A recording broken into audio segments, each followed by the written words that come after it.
ख्रिस्तात सलाम. 2025 वर्षापूर्वी अशी एक घटना घडली, ज्या घटनेच्या द्वारे संपूर्ण मानव इतिहास बदलून गेला. ती घटना म्हणजे येशू ख्रिस्ताचा जन्म. Praise the Lord. Me Emmanuel ख्रिस्ती केवळ सत्य सुवार्तेच्या माध्यमातून आपल्यासमोर घेऊन आलेला आहे की खरा ख्रिसमस पवित्र शास्त्रानुसार. प्रियांनो, ख्रिसमस म्हटले की आपल्याला आठवतात रोषणाई, केक्स, फराळ, सांताक्लॉज, टोप्या, नवीन कपडे. परंतु जेव्हा आपण बायबलकडे पाहतो, बायबल आपल्याला निराळीच गोष्ट सांगतं. तुम्हाला माहीत आहे की ज्यावेळेस पहिला ख्रिसमस झाला, तिथे यापैकी काही नव्हतं. तिथे फक्त एक गरीब कुटुंब होतं, एक गव्हाणी होती आणि त्या गव्हाणी जन्मलेलं तो जगाचा तारणहार. ख्रिसमस म्हणजे फक्त सुट्टीचा आनंद नाही, तर ख्रिसमस म्हणजे देवाने मानवजातीसाठी दिलेली सर्वात महान अतुलनीय भेट. देवाचे सेवक मार्टिन लुथर असं म्हणतात की स्वतः निर्माण करता आपल्या जवळ येतो म्हणजे इमॅन्युअल, आणि आपल्यासाठी खंडणी म्हणून स्वतःला अर्पण करतो. हेच आपल्या नाताळाच्या आनंदाचं खरं कारण आहे. होय प्रियांनो, योहान देखील त्याच्या शुभवर्तमानामध्ये म्हणतो की शब्द देही झाला आणि त्याने आम्हामध्ये वस्ती केली आणि आम्ही त्याचा गौरव पाहिला. म्हणजे देव आमची दयनीय अवस्था केवळ पाहत राहिला नाही, तर तो देहधारणेच्या द्वारे मनुष्य बनून ह्या अंधकारात उतरला. पण का? मोलाचा प्रश्न आहे. पण का? कारण आपण त्या पापाच्या दाट अंधकारात हरवलेलो होतो. कारण आपण स्वतःला वाचू शकत नव्हतो. कारण आपण स्वतःहून देवाकडे जाऊ शकत नव्हतो. म्हणून देव स्वतः देहधारणेच्या द्वारे खाली आला. आपण आपल्या पापांमुळे देवापासून दुरावलेलो होतो प्रियांनो. पण बायबल आपल्याला सांगतं की तो मनुष्य म्हणून आला.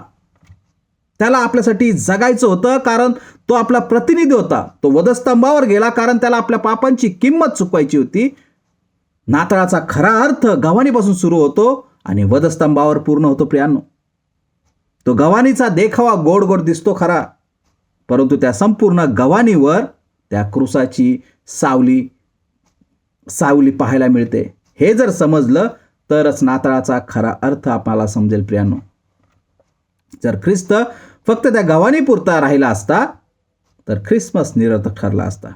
पण तो गव्हाणीतून क्रूसाकडे गेला, त्या क्रूसाकडून रिकाम्या कबरेकडे, आणि हाच खऱ्या ख्रिसमसचा आनंद आहे, जो देवदूतांना आणि मेंढपाळांना देखील झाला 2025 वर्षापूर्वी, जसं लूक 2:10-11 आपल्याला सांगतं.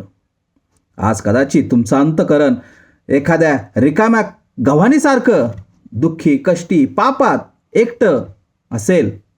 पण लक्षात ठेवा प्रियांनो, येशू ख्रिस्त एखाद्या राजवाड्यात नाही, तर त्या गव्हाणी जन्मला.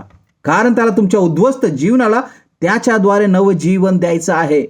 त्याला तुमच्या महागड्या भेटवस्तू नकोस, पण त्याला तुमचं हृदय नक्कीच हवं आहे, जे हृदय त्याचा महिमा वर्णू शकेल. खरा ख्रिसमस प्रियांनो त्या केक, सजावट, नवीन कपडे, सांताक्लॉज ह्यामध्ये नाही, तर त्या तारणाऱ्याच्या सहभागितेत आहे. याचा अर्थ असा नाही की ह्या गोष्टी करू नयेत, पण ह्या सर्व गोष्टी दुय्यम अशा आहेत. पण खरा ख्रिसमस हा केवळ आणि केवळ ख्रिस्ताशी निगडीत आहे आणि ख्रिस्त केंद्रित आहे. या नाताळास आपण आपले लक्ष त्या ख्रिस्तावर केंद्रित करूया, कारण येशू हा पतित मानवजातीसाठी देवाकडून सर्वात महान अशी भेट आहे.